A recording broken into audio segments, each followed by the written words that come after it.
ఓ వారం రోజుల క్రితం ఎట్టుండనంటే మొత్తం మేడారం వార్తలే కదా.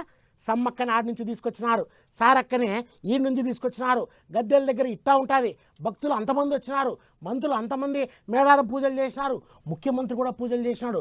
ఇదిగో ఇట్లా మొత్తం మేడారం వార్తలే చెప్పుకున్నాం కదా.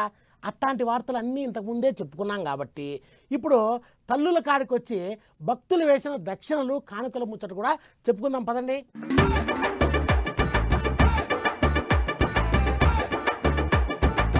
పైసల కాగితాల మీద గాంధీ తాత బొమ్మ ఉండాలి కదా, గీడేంది అంబేద్కర్ సార్ బొమ్మ ఉన్నది అనుకుంటున్నా. పైసల కాగితాల మీద అంబేద్కర్ సార్ బొమ్మ పెట్టాలని కొంతమంది అంటున్న ముచ్చట వాజీబే గాని ఇంకా అట్టేం పెట్టలేదు. ఇది మేడారంలో తల్లుల జాతరకు వచ్చిన భక్తులెవలో తల్లుల గద్దెల కాడ పెట్టిన ఉండి లేచిపోయిన కానుక. అంటే మీరన్న అంబేద్కర్ సార్ బొమ్మని పైసల నోట్ల మీద పెట్టేటట్టు దీవనార్థులు ఈ తల్లులు అని దండం పెట్టుకుని కానుక లేచిపోయి గట్టునేమో మరి. ఈ కాగితాలు ఇగో ఇట్ట ఉండిలలో లేచిన పైసలు లెక్క పెడుతుంటే బయటపడ్డాయి. అంతేకాదు ఇక ఇది చూడాలి.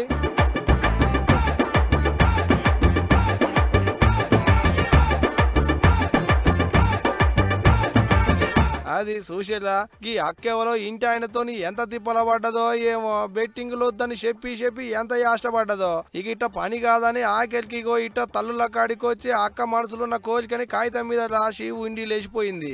అయినా ఇట్ట కాగితం మీద రాసి ఉండి లేస్తే కోరికలు తీరుతాయని ఎవరు చెప్పి ఉండొచ్చునో మరి అక్కకు. మరి చూడాలి అక్క కోరికను గా తల్లులు ఎప్పుడు తీరుస్తారో అనేది గాని మొత్తానికైతే అక్క పెద్ద కోరికే కోరుకున్నది. ఇక ఇది ఇట్టుంటే ఇటు బేస్తారం సంది మేడారం జాతరలో పెట్టిన ఉండిల లెక్కలు జోరుగా నడుస్తున్నాయి. భక్తులు ఒడిబియ్యంతో కలిపి ఉండి లేచిన కానుకల్ని ఇగో ఇట్ట ఏలేసి కట్టలు కట్టి లెక్కలు పెడుతున్నారు. మరి చూడాలి ఆఖరి నాటికి పాటి ఆదాయం వస్తుందో ఏందో అనేది గాని మొత్తానికైతే భలే ఇచ్చంతమైన కోరికలు కోరుకున్నారు పోండి తల్లుల దర్శనానికి వచ్చిన భక్తులు.